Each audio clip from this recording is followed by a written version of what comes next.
Good evening. It's Friday, September 20, 2019 here in Cebu City. I'm Cherry Ann Lim, and here's all you need to know in NewsBits tonight.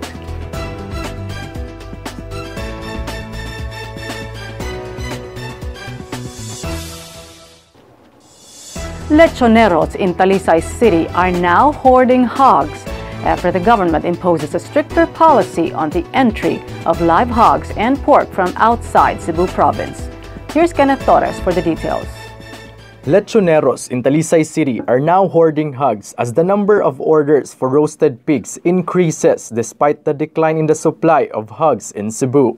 One lechonero who asked not to be named said the hoarding started last Saturday after Talisay Veterinary Office withheld pork transported from Negros Island due to the lack of shipment requisites. Hogs from Negros are only sold at 3,800 pesos each, which is 700 pesos cheaper compared to the Cebu price of 4,500 pesos. Lechonero said that demand for roasted pigs increases during Burr months. But due to the low supply, the price of hogs increased by at least 1,000 pesos. Mayor Gerald Anthony Gulia said 10 of the 40 lechoneros in the city reached out to him to tell him about their dilemma. The mayor said he asked the group to give him enough time to discuss their concern with Governor Gwendolyn Garcia. Last week, Garcia issued Executive Order 1, ordering a complete ban on the entry of live hogs from Luzon and frozen pork and other pork products processed in the provinces of Rizal and Bulacan.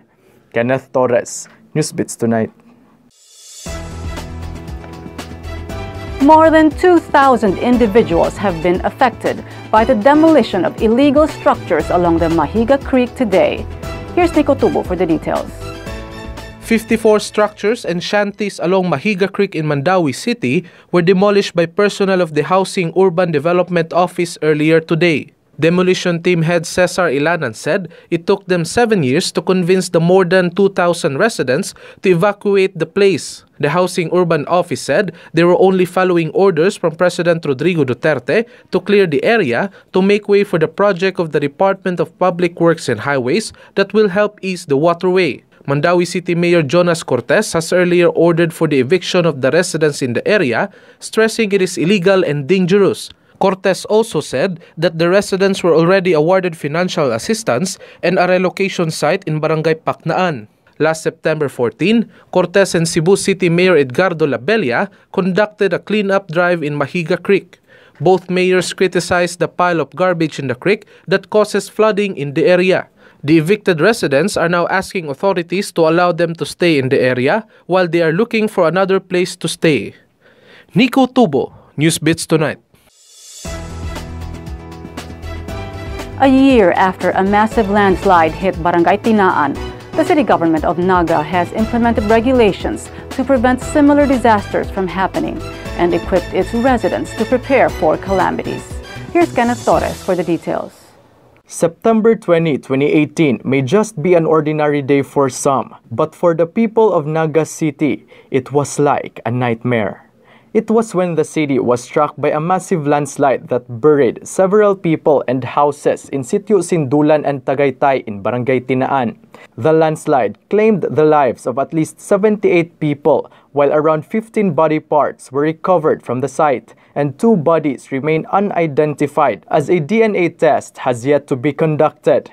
Naga City Acting Mayor Christine Vanessa Chong said the city already wrote a letter to the Department of Interior and Local Government asking it to fast-track the identification of the body parts and 2 bodies through DNA testing. While the bereaved families are still on their healing phase, the people of Naga continue to move forward from the tragedy. But for Chong, the cry of the people for justice for their affected families has encouraged the city to become more resilient and strong. I think daghan kay lessons, but the most important one is for cities and local government units to really equip themselves, ensure that we are reliant, ensure that we are ready in times of calamity, and work on strengthening our coordination and partnerships with line agencies.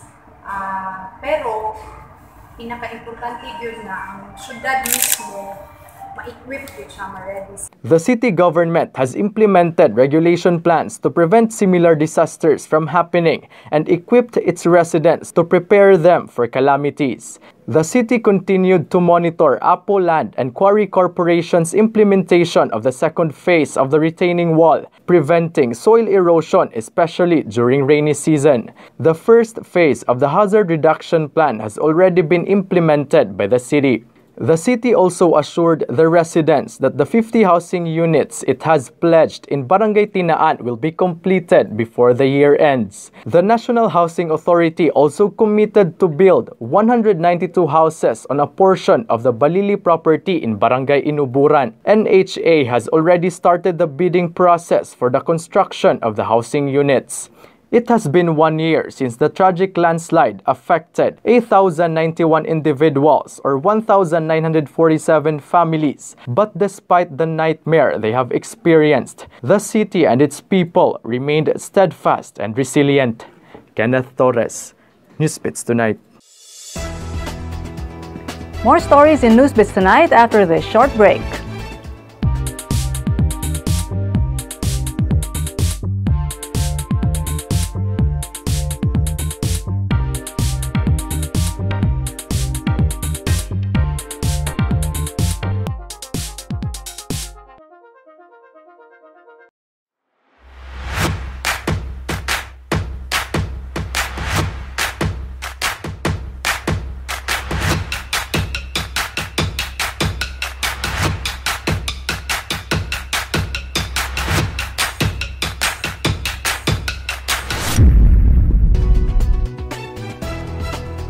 Sunstar bagged 5 awards during the Globe Media Excellence Awards 2019 held last night.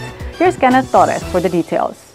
Sunstar Publishing Incorporated bagged 5 awards in this year's Globe Media Excellence Award. Sunstar Cebu Senior Editor for Print, Cherry Ann Lim, was named the Editor of the Year. She also won the Explanatory Investigative Story of the Year for Print for her 3-part series on child malnutrition. Sunstar Cebu Public Standards Editor Pachico Ciares was named the Newsmaker of the Year. The Katig video documentary of Chari Lane Coronel and Sunstar Chief Photographer Alex Badayos also won the Explanatory Investigative Video Story of the Year for Digital. Also named as finalist in the same category was Dibuho Kisame, which was produced by Super Balita Cebu Editor-in-Chief Michelle So, Sunstar Opinion Editor January Yap, and Badayos. Photographer Alan Tangkawan of Super Balita Cebu won the Photo of the Year for Digital Award. Also named finalists in this category were Sunstar photographers Alex Badayos and Amper Campania. Kenneth Torres, NewsBits Tonight. To get the latest, visit www.sunstar.com.ph. Follow us on our YouTube channel and official social media accounts on Twitter and Facebook. I'm Cherry Ann Lim. Good evening.